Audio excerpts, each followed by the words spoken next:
Facts from the Ghost. Today's segment is going to detail how I feel, in my opinion, Jalen Brunson is a star, but he's not a superstar, and why I feel he's the best player on the New York Knicks team, but he wouldn't be the best player on a championship contending team. So I'm gonna try to get my best analysis on this as possible, and my reasons and my opinions why I feel this way.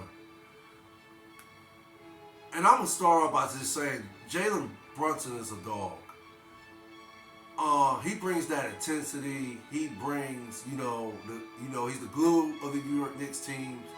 I believe he has installed a mentality that the Knicks have not had since the days of. Bear with me because I'm kind of gonna take a nostalgia-like ride. I guess I'm going to go ahead and say he has installed a mindset that the Knicks haven't seen or felt or displayed since the Patrick Ewing, John Starks, Anthony Mason, New York Knicks teams, and how they brought that type of physicality, that mindset, that winning mentality, and of course they had the great Pat Riley as their head coach who implemented that type of mentality and pretty much, coached the team to a point to where they're, where they have that type of accolade in history, if that makes sense. They never won any championships, but they, of course, came real close.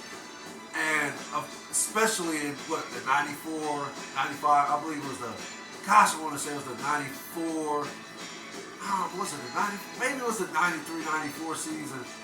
And they played, of course, the Houston Rockets. And that epic series went 7 games. And, of course, Houston prevailed as NBA champions at that time. But that Houston team was kind of stacked. They had, of course, the best player in the series. Houston had the best player in the series, and Akeem Olajuwon, of course. And he was like, if one of the best centers in the NBA, if not the best center in the NBA at that time. Of course, they had Kenny Smith, Vernon Maxwell at the guard, in the backcourt, playing the guard's position. Then they had Otis Thorpe. Then I believe they had, I want to say they had Mario Elie and Sam Cassell. I don't know. I think Sam Cassell, I think they picked up Mario Elie the following year, but I could be wrong about that. But yeah, they had Sam Cassell, Robert Ory come off the bench.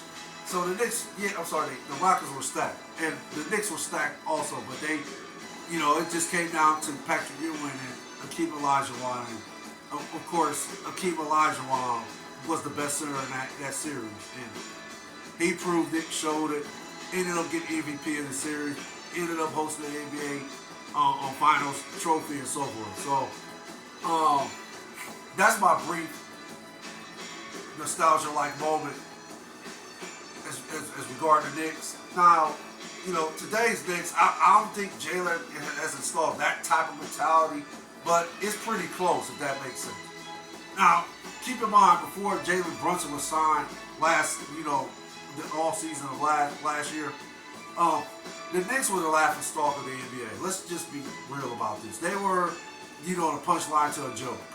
So, and even when they acquired Jalen Brunson, didn't nobody expect them to be, the seed that they ended up obtaining, or they ended up securing, if that makes sense. And that was the 5th seed in the East. I don't think nobody saw that coming. Let's be honest.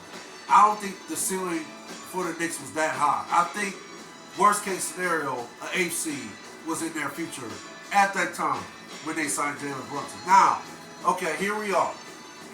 The Cavs are the 4th seed, and the Knicks are the 5th seed. And of course, the series tied 1-1. So, okay, again, they were the laughing stock of the NBA, in my opinion. I could be wrong about my assessment. Like I said, if my analysis is a little off, I apologize to my viewers and subscribers.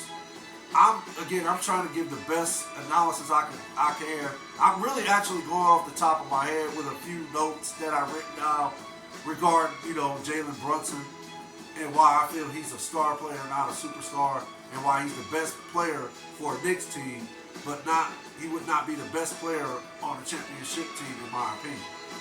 I wrote a few notes on it, but like I said, I'm going off the top of my head. But again, they're the fifth seed. And again, I don't think nobody saw that coming.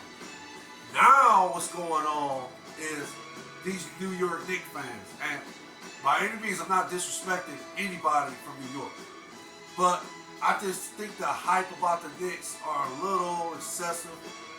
You got most the analysts in New York, especially one particular, Stephen A. Smith, and if you let him say it, again, he would have you thinking the Knicks are going to win it all this year. And how he does this is it's just like in my opinion, it's a what's that? Methodical like skill set he has. Like persuasive, if that makes sense too. Yeah, Stephen A. has this type of skill set because he's a very educated man, first and foremost. I'm pretty sure he went to the best high schools. I'm pretty sure he went to the best schools in New York, period. The best colleges, period. When he speaks, he's very articulate. But again, he has this skill set to where he can persuade you to make you think what he's saying is accurate. And actually, in general, a lot of these analysts, most of these analysts have that type of skill set too. But I think Stephen A. is unique with this skill set. Because again, if you listen to him talk, he'll have you thinking the New York Knicks are going to win the championship this year. And again, for me, and this is clearly my opinion, no, I don't think the Knicks is that good of a team to contend for a championship. So, again, Stephen A. is flamboyant, of course, very intelligent, charismatic, and so forth. So, he's able to utilize that skill because of these reasons.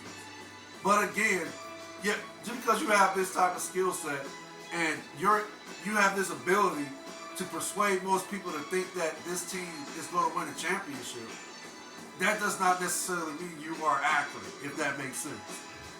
But yeah, man, Stephen A. is a beast. He's one of the best, if not the best, media personality in the game, in my opinion. Like I said, I'm a fan of Stephen A. Especially when he played that character Brick on General Hospital. Oh man, he got jokes with that character, but okay, that's another segment. But again, just because you have this type of skill set, it does not necessarily mean you're accurate or you're like a Nostradamus type of guy or something like that. So again, in my opinion, on paper, the Cavs are the best team in this series. They have the best player in this series in Donovan Mitchell. And the Cavs have actually way more better skill players than the Knicks.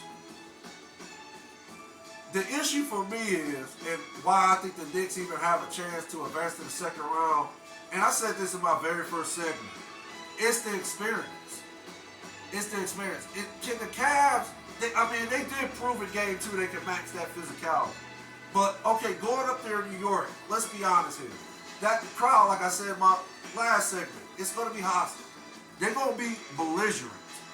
They're going to bring, that's what that atmosphere is going to feel like, a belligerent-like atmosphere. So, the crowd is going to be going crazy. It's going to be amplified. And that's my only concern. Can the Cavs deal with that? Can they adjust to that? Can the coaching staff adjust to that? Can the players adjust to that? And so forth. Again, they proved in game 2 that, okay, they can come back with that physicality and push the Knicks in the mouth. So, okay. And don't forget about Spike Lee, of course. So, basically, for me, it just like I said, we'll see what happens. But again, for me, um, like I said, we'll see what happens. We'll see what happens. Now, like I said, getting back to Jalen Brunson, and well, let's talk about the hype again. Now, again, if you listen to Stephen A. and them, they're hyping us up like the Knicks are going to win the NBA championship this year, which I don't think that's going to be the case. Now, again, like I said, for me, Jalen Brunson is a star player. He's definitely that. And as you look up, like I said, as you look at his stats, and you can look him up too, but if you look at his stats so far in the postseason, he's averaging 23 points, he's averaging 3 rebounds a game and 4 assists. Now, with his shooting, okay, out of 20 attempts, he's made 8 field goals, and he shoots 39%. And out of 7 3-point attempts, he's made 1, and that's 16.7%. Now, if you want to just go ahead and look at the rest of the team, I'll look at a few players. I'm not going to look at the whole team. I'll look at a few. Julius Randle is averaging, 20 points?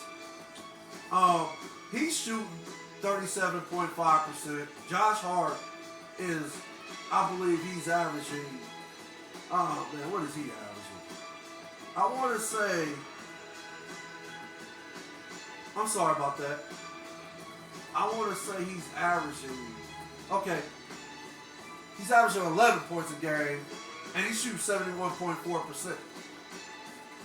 So, and again, there was another comment made about the Knicks scoring and how they struggle to put the ball in the basket. And I agree with that. Someone made that compliment. Someone made that comment, and I agree with that comment. But yeah, the Knicks as a team, they shoot, I believe, 95 point.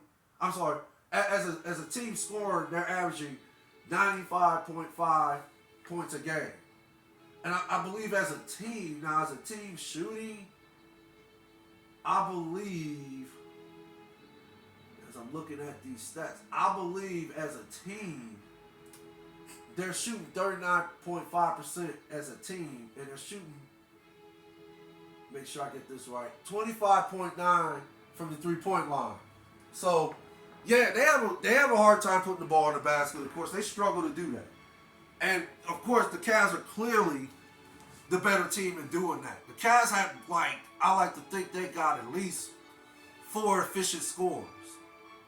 And, of course, Darius Garland and Donovan Mitchell. I don't have to mention Donovan Mitchell. We know what Donovan Mitchell brings to the table. Again, he's the best player in the series.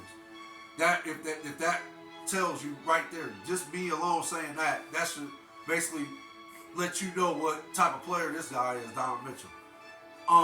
Darius Garland is a good, I ain't gonna say what's that, prolific scorer. I'm not gonna say that. He's a high volume scorer. I'll give him that. He's a high volume scorer of Donovan Mitchell. I'm sorry, Darius Garland.